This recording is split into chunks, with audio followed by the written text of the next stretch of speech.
Final में पहुंचते ही रजत पाटीदार ने आरसीबी फैन से एक रिक्वेस्ट की है।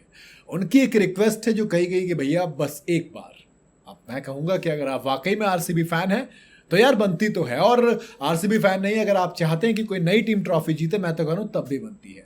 आरसीबी मैच जीती, एक तरफा रिकॉर्ड, सबसे बड़ा चेस, सबसे फास्टेस्ट चेस था क्वालिफायर के अंदर, और उसके बाद फाइनल में पहुंचे, जिसके बाद रजत पाटीदार मैच जीतने के बाद बातचीत के लिए गए और कहा कि देखो हम ना क्लियर थे अपने प्लान को लेकर कि कैसे हमें बॉल करनी है और फास्ट बॉलर को किस तरीके से यूज करना है, और फिर फास्ट बॉलर्स ने जिस तरीके से इस पिच को यूज किया, इस सरफेस को यूज किया, वो कमाल था। उसके बाद फिर जब स्पिनर के तौर पर सुयश आए, वो आते ही चिप डिनो जिस तरीके से अपनी लाइन और लेंथ को पकड़कर काफी टाइट रखकर बॉलिंग की, इससे बेहतर और क्या हो सकता है एक क्वालिफायर में। मतलब फाइनल से पहले अगर आपके पेसर स्पिनर दोनों कमाल करते हैं और फिर बैटर्स आकर 10 ओवर में उस टारगेट को चेज करते हैं, तो एज अ कैप्टन तो आप बेसिकली खुश होना बनता भी है। और इसीलिए रजत पाटीदार ने कहा कि एज अ कैप्टन मैं बिल्कुल क्लियर था मेरी बॉलिंग को लेकर, मेरी टीम की बॉलिंग को लेकर।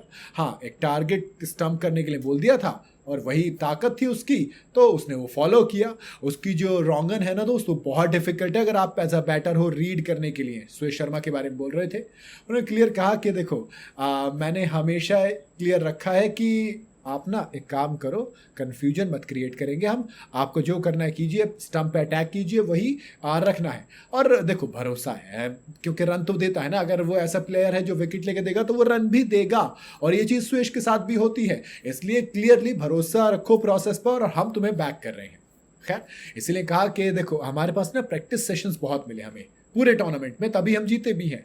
और यही वजह बनती है ना आपकी, आपको हमेशा क्या होता है, आप थोड़ा बहुत प्रैक्टिस नहीं कर सकते हो, लेकिन यह है कि जब आप प्रैक्टिस नहीं करेंगे, आप लेजी पने में आ जाएंगे, तो दोस्त अच्छा नहीं होगा।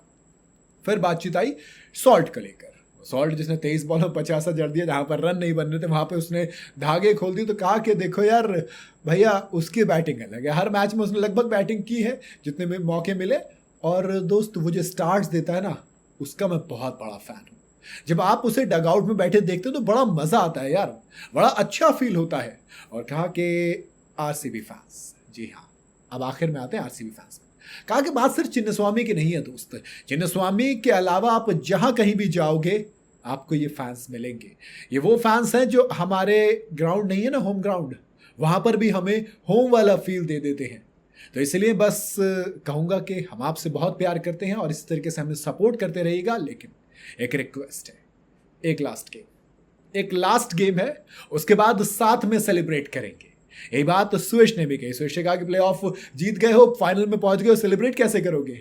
अभी नहीं, 3 जून को सेलिब्रेट करेंगे और तगड़ा सेलिब्रेट करेंगे। बनता भी है दोस्त, ऐसे तो सेलिब्रेशन होता है जब आप मैच जीतते नहीं, जब आप टूर्नामेंट जीतोगे, ट्रॉफी जीतोगे, तो उस सेलिब्रेशन का मजा कुछ और होगा। एज आरसीबी फैन आप भी अब यही चाहेंगे आरसीबी जीते। बाकी देखो अपना सिंपल है, मैं तो चाहता हूं पंजाब और आरसीबी का फाइनल हो, फिर दोनों में से कोई भी जीते, नया विनर होना चाहिए, ट्रॉफी पर नया नाम लिखा जाना चाहिए। बाकी आपकी अपनी क्या राय है वो कॉमेंट में आप जरूर बताइएगा। वीडियो अगर आपको पसंद आई हो तो इसे लाइक और शेयर जरूर करें, और जाते जाते चैनल को फॉलो और सब्सक्राइब जरूर करते जाइएगा।